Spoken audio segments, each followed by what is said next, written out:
자, 문재인 대표가 어제 얘기한 얘기입니다. 자, 내가 대통령이 된다면 이렇게 하겠다고 얘기한 것이 청와대, 국정원 다 손보겠다는 얘기입니다. 하나씩 좀 얘기를 해보겠는데 문재인 전 대표가 내놓은 얘기를 일단 영상으로 보고 얘기를 시작하겠습니다. 첫째, 청와대 특권을 버리고 대통령 직무 청사를 광화문으로 옮기겠습니다. 대통령의 24시간도 공개하겠습니다. 둘째, 검찰 권력을 제어하기 위해 일반적인 수사권을 경찰에 넘기고 검찰은 기소와 공소 유지를 위한 보충적 수사권만 갖도록 할 것입니다. 셋째, 국정원을 해외안보 정보원으로 개편하겠습니다. 국내 정보 수집 업무를 전면 폐지하고 국제범죄를 전담하는 최고의 전문 정보기관 재추발하게 하겠습니다. 자, 굉장히 담대한 것으로 이제 이해가 됩니다만, 임수정 기자. 네. 일단 청와대의 광화문 이전 얘기부터 얘기를 좀 해봐야 되겠습니다. 네. 실제로 청와대 버리고 광화문 종합청소를 오겠다, 그거죠? 네, 청와대는 이제 일종의 관광지처럼 이제 사람들한테 개방을 하고 이제 대통령이 된다면 정부 서울청사로 이전을 해서 광화문 사무실 시대를 열겠다는 건데 네. 문재인 전 대표 측근들이 문재인 전 대표가 저 부분에 대한 생각이 굉장히 확고하다라고 이야기를 하더라고요. 이거 일단 뭐 저 남쪽에 있는 저도라는 네. 그 뭐 섬 일반인한테 반환하는 건 별 문제는 없어 보이는데 네. 이거는 어떻습니까? 네. 대통령이 24시간 일정 모두 공개하겠다. 누구 만났고 뭐 먹었고 몇 명하고 얼마나 네, 만났고 네. 다 하겠다는 거예요? 네, 그러니까 세월호 7시간 문제가 박근혜 대통령에게 계속해서 지금 의혹 제기가 되니까 그 부분에 좀 착안한 것 같은데 문재인 전 대표가 본인의 시간을 어떻게 시간 단위로 움직이는지 누구를 만났는지 자세하게 다 공개하겠다 지금 이렇게 발표를 했습니다 어제. 일정 네. 공개하는 건 일본 총리는 다 하고 있습니다. 네. 사실은 대통령은 국민들의 큰 심부름꾼이니까 네. 공개돼야 됩니다. 공개돼야 되고 일정도 그 경호의 문제가 없다면 쭉 돼서 알려줘야 됩니다. 그런데 최진 소장님 네. 어떠신지 모르겠어요. 근데 저 24시간 공개라는 게 어떤 의미인지 모르겠습니다만 오늘 저녁은 내가 공개 일정은 아니지만 비공식적, 이제 더 이상 비공식 일정은 없어지는 거고 야당의 누구누구 의원들을 불러서 같이 밥 먹으면서 다음에 있을 원내대표 선거에 대해서 이야기했다. 이렇게까지 공개할 수는 없는 거 아닙니까? 그렇죠. 네. 근데 지금 총론적으로 보면요. 청와대 개혁은 반드시 해야 되는 겁니다. 네. 지금 그 조목조목 세 가지를 보면요. 네. 전적히 박근혜 대통령이 저 부분에 대해서 너무 부족하고 문제가 많았거든요. 네. 지금 온종일 맨 위에 보면 청와대 안에서 구중궁궐에서 집거했다. 관전회에서. 네. 그리고 두 번째는 저도에서 은밀하게 몇 사람이 모여서 의논한 다음에 김기춘 비서실장 이런 의논의 지역으로 그리고 24시간은커녕 완전히 말이죠. 모든 일정이 비공개했기 때문에 국민들 입장에서 바꿔야 되는 다만 맨 위 부분이 상당히 중요한 부분인데 집무실을 옮기게 되면 청와대 수석도 전부 옮겨야 됩니다. 그럼 많은 작업이 필요하게 네. 됩니다. 그렇게 되면 공무원 역시 거기에 따른 너무 과도한 화중이 실리기 때문에 최소한 집무 정도, 가끔 비서실이나 수석회의, 네. 내각회의 정도, 국무회의 정도는 자주 청사에서 하는 것만으로도 충분히 지금과는 차별성을 가질 수 있다. 그래서 총론은 옳기 때문에 네. 당론 부분은 얼마든지 앞으로 하는 과정이 좀 조절이 가능하다고 봅니다. 자, 실제로 아마 문재인 대표가 이 얘기를 한 것은 며칠 전 있었던 대통령의 상춘재 기자간담회 때 했던 대통령의 이 발언하고 상당히 대비가 돼서 더 주목을 받는 것 같습니다. 소개합니다. 사실은 뭐 대통령이 이때 뭐 여기를 갔고 이때 여기 가가지고 뭐 누구 만났고 그런 거를 이렇게 다 발표할 필요도 없는 거예요. 왜냐면 제 그 업무 공간이 이제 관저였는데 거기에는 이제 뭐 결제할 수 있는 그것도 시스템도 다 돼 있고 또 필요하면 손님도 이렇게 만나고 또 접견도 할 수 있어요. 그렇기 때문에 뭐 위민관에서 할 수도 있고 본관에서 할 수도 있고. 네. 네, 뭐 좋습니다. 지금 저는 저 문 전 대표의 말씀 중에서 가장 와닿는 거는 네. 검찰의 수사권을 없애겠다, 보충 수사권만 갖게 하겠다는 저는 100% 찬성하고 싶고요. 네. 그다음에 저도의 휴양지를 없애겠다는 문제는 다시 검토하라는 말씀을 드리고 싶은데 네. 우리 왜 청남대라고 옛날 대통령 별장이 있었죠? 네. 그거 반환하고 난 다음에 그다음 대통령이 어디 갔습니까? 지금 현재 계룡대에 가면 육군본부가 있는데요. 네. 거기에 과거에 육군 참모총장 공간이 대통령 원래 휴양소였어요. 네. 근데 그 대통령이 청남대만 가시니까 그걸 육군총장이 썼거든.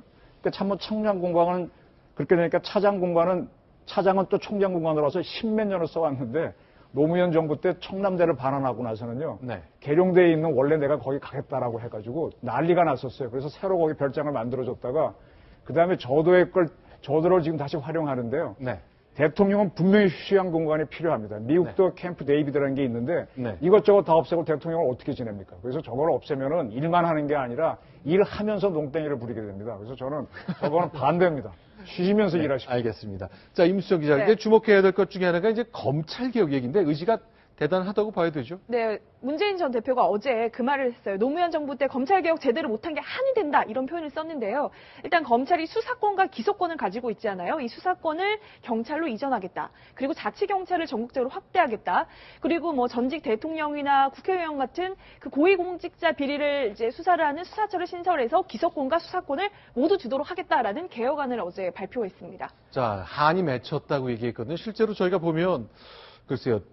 2003년을 기억합니다만 이 노무현 정부 1년차 때 검사와의 대화까지 하면서 어떻게든 검찰이 정치인들 눈치, 청와대 눈치 안 보고 좋은 자리에 보내줄까 하는 인사에 대한 기대 접고 오직 법률과 원칙에 따라 수사할까. 그러나 이 자리가 좀 엉켜버린 적이 있습니다. 잠시 영상 소개하겠습니다.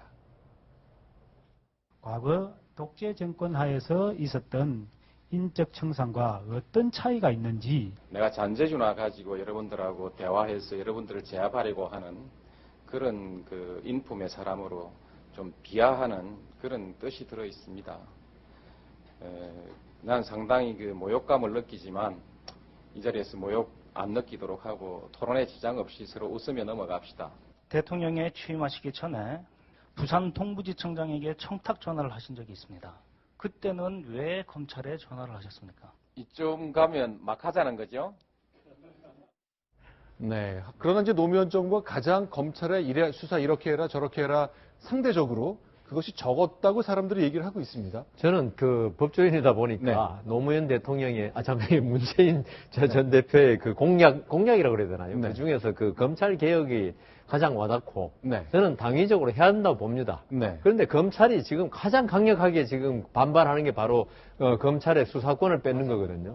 네. 그런데 저는 어떻게 비유하냐면은요. 네. 검찰이 수사권과 기소권을 함께 가지고 있는 거는 마치 채권자가 있죠. 네. 채무자 자기 집에 불러놓고 그 각서 쓰게 하고 진술서 쓰게 한다면 그거 가지고 소송하는 거와 똑같다. 네. 그러니까 검찰이 있죠. 무죄 받는 걸 엄청나게 싫어하는 이유가 네. 내가 이렇게 수사 전문가 수사해가지고 이렇게 기소했는데 왜 나하고 똑같은 자격을 가진 판사가 무죄를 하냐. 이건 문제있다 이런 거거든요. 네. 그런데 저는 그거는 그 어떤 자기 지위에 따른 어떤 판단이고 기소지. 그래서 저는 그 검찰이 언젠가는 수사권을 놔야 될 거고요. 네. 그런데 다만 이제 경찰에 수사권을 줬을 때 검사들은 제가 이제 판사 때 이야기하는 거 보면은 항상 그걸 문제 삼아요. 경찰을 통제할 수 있는 기관이 필요하다. 네. 그건 다른 방법으로 해결해야지. 검찰이 모든 수사권과 기소권을 틀어안고서 이걸 기준으로 뭘 하겠다. 이거는 생각을 바꿔야 된다고 생각합니다. 네, 네. 지금 간단하게 말씀드리면 지금도 검찰공화국이잖아요. 네. 특검도 검찰입니다. 네. 그리고 그 전에 이영렬 검사장이 했던 것도 검찰이고요. 이게 그 전에 합수부 만들어 뭡니까 방위산업 비리니 뭐니 세월호니 다 합수부 만들어서 했지 않습니까? 이게 검찰공화국이에요. 너무 파워가 세다 보니까 그 결론이 박근혜 정부의 지금 컬랩스 붕괴로 가는 겁니다. 자, 그러면요. 이제 더불어민주당 얘기가 나왔으니까 최근에 있었던 이제 개헌 문건 논란이 좀 있잖아요. 근데 임수정 기자 어떻습니까? 오늘 이제 그거 진상조사에서 발표했죠. 네, 조금 한마디로 요약하자면 그 문건에 문제가 없더라라는 게 지금 이제 결과라고 할 수가 있겠습니다. 네. 그래서 지금 이제 그 문건의 책임자라고 할 수 있는 민주연구원의 이제 친문 인사인 김용익 원장의 거취가 계속 논란이 됐었는데 네. 이 거취는 추미애 당대표에게 이제 일임을 한다 이렇게 결과가 났고요. 추미애 대표도 어떻게 이야기를 했냐면 그 문건은 그냥 촛불 민심을 받들어 개헌을 하라는 취지였다. 언론 보도가 잘못됐다 이렇게 이야기를 했거든요. 네. 그리고 이 사실상 이제 김용익 그 원장을 유임하는 쪽으로 지금 가닥이 잡혀가고 있기 때문에 이게 유임이 확정이 되면 또다시 친문과 비문의 갈등이 좀 폭발하지 않을까 지금 이런 우려가 제기되고 있습니다. 최 소장님. 그러니까 이제 더불어민주당의 공식연구원에서 이제 연구 보고서를 하나 냈는데 그것이 이제 문재인 전 대표의 입맛에 딱 맞는 것이라 나머지 사람들이 이제 반발했던 거잖아요. 네. 근데 일단 여기엔 문제가 없다고 결론이 난 거네요. 예, 그렇습니다. 지금 대선이 얼마 남지 않았습니까? 그래서 이제 다른 주자들이 아주 예민하게 네. 지금 상황을 지켜보고 있고 그리고 지금 비문을 네. 그룹을 연대한다라는 이런 상황이 지금 벌어지고 있는 와중에 저런 문건이 나왔기 때문에 이제 아주 저는 이제 전선이 좀 확대되고 있다고 보고요. 네. 그런데 조금 전에 말씀드릴 수 있는 게 국정원 개혁 부분은 잠깐 언급을 하고 싶은데, 예. 네. 왜냐하면 청와대에 이어서 검찰에 이어서 국정원도 반드시 개혁을 해야 된다고 봅니다. 왜냐하면 네. 지금 중앙정보부라 해서 안정기획부로 이름을 지금 바뀌었지 않습니까? 네. 그리고 요번에 이제 국정원으로 개혁을 해서 그동안에 많이 개혁이 이루어졌지만 요번에 이제 블랙리스트 건이 터지면서 국정원이 또 정치에 깊이 개입하고 있지 않나라는 이제 그런 비판을 받고 있는데, 네. 아무튼 차제 다음 정부에서 네. 문재인이든 누구든 간에 그 어느 후보가 대통령이 되든 네. 국정원의 개혁은 반드시 이루어져야 된다라는 부분. 알겠습니다.